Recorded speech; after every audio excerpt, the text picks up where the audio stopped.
Sudah 2 ya tadi Ustaz ya. Kemudian yang ketiga ini apa Ustaz? Ada namanya persiapan secara maliyah. Maliyah atau finansial. Para goeser untuk Ramadan pun perlu persiapan maliyah. Betul. Bagaimana? Maksudnya apa ini Ustaz? Betul. Bagaimana kemudian kalau kita lihat Rasulullah, para sahabat dan juga para ulama salafus saleh, mereka itu di bulan Ramadan itu betul-betul bagaimana ya, persiapannya sangat luar biasa, termasuk persiapan secara keuangan ataupun finansial. Bukan untuk nanti berfoya-foya saat buka, atau membuat variasi menu yang sedemikian banyaknya saat bulan Ramadan itu, sehingga kemudian kalau bulan Syawal banyak rumah sakit yang penuh. Ya kan, nyatanya gitu ya maksudnya. Tapi untuk apa kita perlu menyiapkan diri kita secara finansial agar bagaimana di bulan Ramadan adalah bulan untuk berbagi dan bersedekah.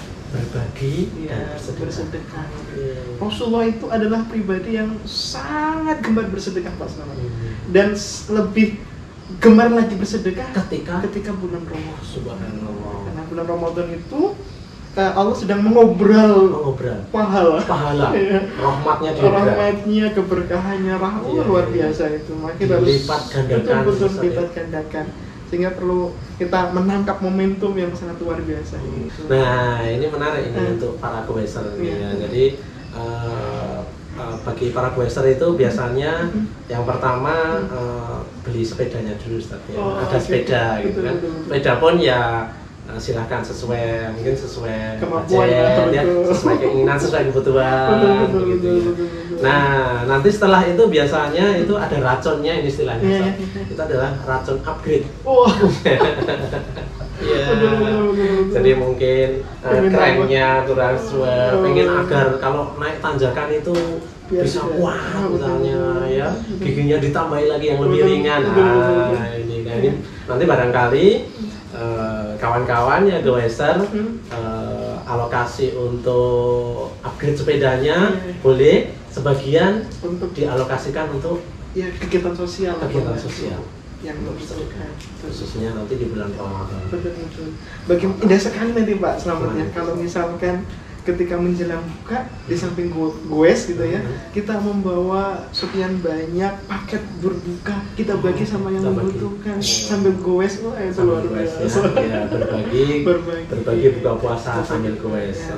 Karena pahalanya sangat luar biasa Pak Selamat. Ketika kita membagikan paket buka puasa kepada satu orang, kita berarti akan mendapatkan pahala puasa dari orang yang kita kasih buka itu. Takjil itu. Semakin banyak orang yang kita kasih takjil, pahala kita akan semakin banyak. Tapi kita tetap puasa ya. Tetap puasa ya. Gak boleh digantikan dengan. Jadi pahalanya saja yang nanti akan dapat tambah. Tapi kalau kewajiban kita tetap harus berpuasa. Saya kira tinggal bagi-bagi saja kan pahalanya sudah sama. Iya betul. Kita nggak perlu berpuasa ya. Enggak ya. Enggak seperti itu. Pelit atau pedit bakhil gitu ya. Kadang itu sifat dasar manusia. Maka bagaimana sifat dasar ini harus kita buang itu supaya kita menjadi pribadi yang senang untuk berbagi dalam keadaan luang ataupun dalam keadaan sempit. Jadi fisarra'i wad dharra ya. Bagaimana karakteristik orang yang bertakwa yang insya Allah akan kita dapatkan saat bulan Syawal kelak ya, nanti 1 bulan yang akan datang adalah yunfikuna fisarra'i wad dharra. Harus berinfak dalam kondisi lagi banyak penghasilan, banyak income, ataupun saat kita lagi susah ya, banyak proyek-proyek itu batal gara-gara corona. Tapi tetap kita harus berbagi. Tidak ada harta yang kemudian berkurang saat kita berbagi. Makin kita berbagi, sebenarnya Allah menjanjikan akan semakin bukan berkurang. Kalau mikir kuantitas mungkin berkurang ya jelas ya. Tapi nanti Allah akan ganti dengan yang lebih baik, yang lebih baiknya. Insya Allah nanti kita niatkan ya. Jadi alokasi upgrade-nya sebagian, nah itu kita gunakan untuk bersedekah. Iya. Berbagi kepada sesama. Iya. Kalau perlu sebagian yang banyak ya Ustaz. Iya. Kalau kita mengeluarkan banyak nanti gantinya juga Gantinya? semakin banyak. Returnnya bertambah banyak. Betul. Oh, iya. Luar biasa itu Allah memberikan gambaran bagaimana pahala orang yang bersedekah itu. Kalau misalkan kita bersedekah 1.000 ya, dalam hitungan katakanlah dunianya itu pasti Allah akan menggantinya menjadi 700.000. 700.000. 1.000 ya, dari 700 kali. 700 kali kita harus yakin.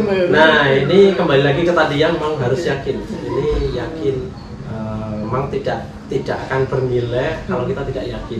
Nggak akan bisa kalau kita tidak yakin. Ya, tapi saya banyak mendengar cerita, membaca dari cerita-cerita atau kisah-kisah yang baik yang terdahulu maupun yang zaman sekarang pun memang fakta seperti itu banyak terjadi. Jadi semakin banyak menginfakkan hartanya maka semakin banyak kembalinya dan min haitsu la yahtasib, betul ya, dari tempat yang tidak kita sangka-sangka. Tapi syaratnya wa may yattaqillah. Kayak insya Allah akan kita raih nanti saat kita digembleng di bulan Ramadan itu. Insyaallah. Iya. Baik, yang ketiga Ustaz ya. Baik, yang keempat tadi Yang keempat ya, yang keempat adalah persiapan secara fikriyah atau ilmiah, intelektual. Betul. Apa ini Ustaz, bisa dijelaskan? Iya, tentu di dalam Islam itu ada kaidah yang berbunyi al-ilmu qabla al-qauli wal amal. Bagaimana sebelum kita berkata, sebelum kita melakukan sesuatu, semuanya harus based on knowledge, based on itu pengetahuan. Jadi Islam itu agama yang sangat ilmiah, sangat metodologis, sangat sains. Dan sehingga sebelum kita melakukan amal ibadah apapun termasuk puasa, dan amal-amal ibadah yang lainnya harus didasari dengan ilmu. Goes pun demikian juga ya. Betul. Bagus ini ya. Jadi kita harus tahu kalau puasa itu bagaimana tata caranya. Betul. Ada syarat, ada rukun, ada keutamaan yang harus kita usahakan untuk meraihnya.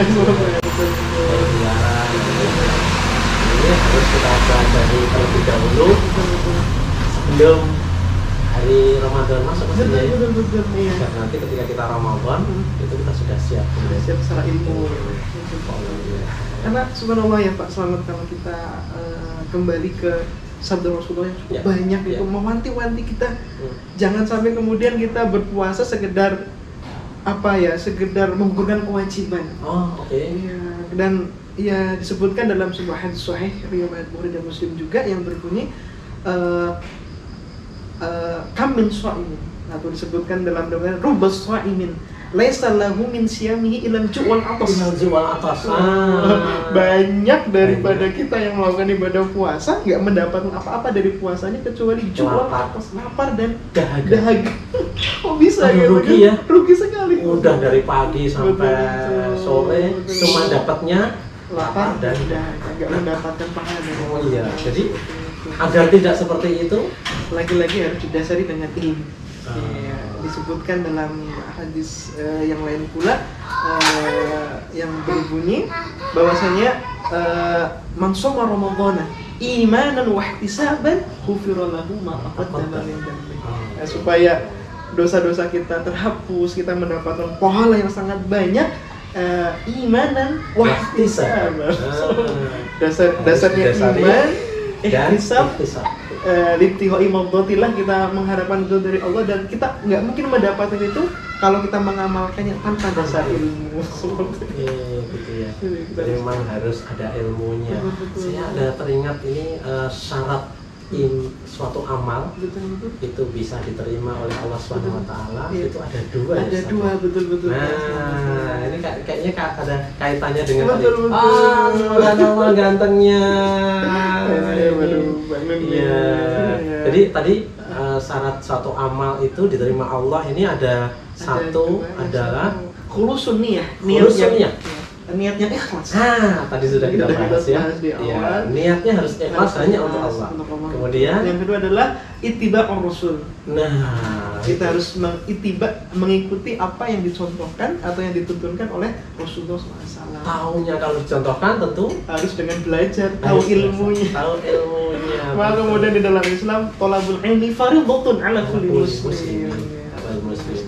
Ramadan kita tentunya tidak akan hanya sekedar rutinitas ya, 1 bulan di antara 11 bulan yang lain gitu ya, tidak hanya rutinitas puasa dari pagi sampai sore, tidak hanya rutinitas kita sholat tarawih maksudnya. Nah, tapi memang ada 4 persiapan tadi Ustaz ya. Kita yang pertama ya kawan-kawan adalah persiapan secara fisik dulu tadi ya, secara fisik. Ya, kemudian yang kedua adalah persiapan secara ruhiyah, spiritual dan termasuk mental ya. Mental ya. Yang ketiga adalah persiapan maliyah, finansial, keuangan ya. Dan yang terakhir adalah persiapan secara ilmiah, fikriyah, intelektual. Dengan persiapan ini insya Allah nanti ibadah-ibadah kita di bulan Ramadan, puasa, sholat tarawih dan lain sebagainya, termasuk tadi gowes pun ya, harus kita jadikan ibadah gitu ya. Baik, oke, kawan-kawan Muslim semuanya, demikian.